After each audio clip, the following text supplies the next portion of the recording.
तुम्ही रामकथेचा हा जो संकल्प केलेला आहे, तर हा संकल्प कुठपर्यंत चालणार आणि हां. त्याचा शेवट काय असणार? याची थोडक्यात माहिती जर आम्हाला मिळाली तर बरं. नाही, श्रीराम कथेला कधी शेवट नसतोच. श्रीराम कथा ही गंगेसारखी अव्याहत वाहत असते.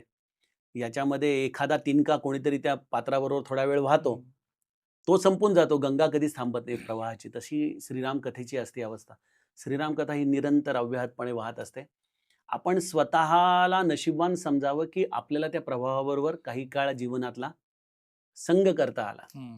त्यामुळं श्रीराम कथेच्या बाबतीत जर बोलायचं झालं तर माझे सद्गुरू श्री ब्रह्मचैतन्य महाराज गोंदवलेकर हं. हे निस्सीम रामभक्त. किंबहुना रामाला आळवता-आळवता ते स्वतःच राम झाले. हं. त्यांच्यामध्ये रामाचे सगळे सद्गुण त्यांच्या चरित्रामध्ये आपल्याला दिसतात.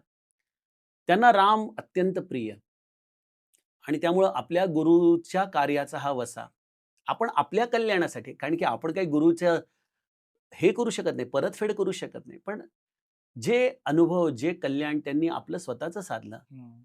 त्याच कल्याणाचा मार्ग आपण देखील 2 पावलं चालायला काहीच हरकत नाही. जसं आपल्याकडे एखादा मनुष्य तीर्थयात्रेला निघाला, की लोकं त्याच्याबरोबर 4 पावलं चालतात. हं. त्यांना देखील तेवढं 4 पावलं तीर्थयात्रा केल्याचं समाधान मिळतं. त्याप्रमाणे ज्या रामापर्यंत माझे महाराज पोहोचले, ज्या मार्गाने ते गेले, रामकथा गाऊन, रामाचं चिंतन करून, रामाचं नाम घेऊन, त्याच मार्गावरती आम्ही थोडं 4 पावलं जाऊन स्वतःचं जीवन कृतार्थ करण्याचा प्रयत्न करत आहोत.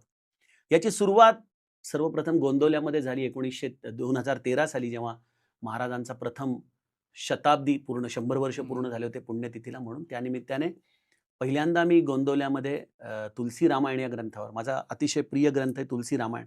महाराष्ट्रामध्ये विशेष तुलसी रामायणावर कोणी भाष्य करत नाही. हं.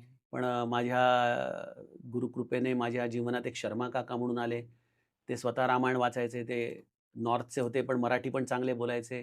मग त्यांच्या जवळ बसून मला सुरुवातीला रामचरितमानस कसं हं. गायचं, त्याची भाषा कशी आहे, त्याची ओळख झाली. आणि मग माझा स्वतःचा पिंड हा रामदासी असल्यामुळं दासबोधाचा माझ्या जीवनावर विशेष हं. प्रभाव. मनाचे श्लोक मला अत्यंत प्रिय आहेत. आणि तुकाराम गाथा, ज्ञानेश्वरीची देखील माझी जीवनामध्ये थोडीफार साथ मला मिळाली. मग एक काय झालं, की या सगळ्याचं मिश्रण होऊन एक पॅरलल थिंकिंगची एक सवय लागली, हं. की रामचरितमानसची ही चौपाई, मग तुकाराम महाराजांनी कुठल्या अभंगात सांगितली आहे. मग माझे महाराज त्याला प्रवचनामध्ये कसं सांगतात. हा एक अभ्यास माझा हं. स्वतःचा स्वतः व्हायला सुरुवात झाली. त्या चिंतनातून एक प्रवाह निर्माण झाला आणि तो प्रवाह असा असतो, की तो गंगोघाप्रमाणे असतो. तो हं. बोलता करतो तुम्हाला. तुम्हाला तो फक्त असा शमन करता येत नाही हं. आणि मग त्या प्रवाहामुळं बोलावं लागलं.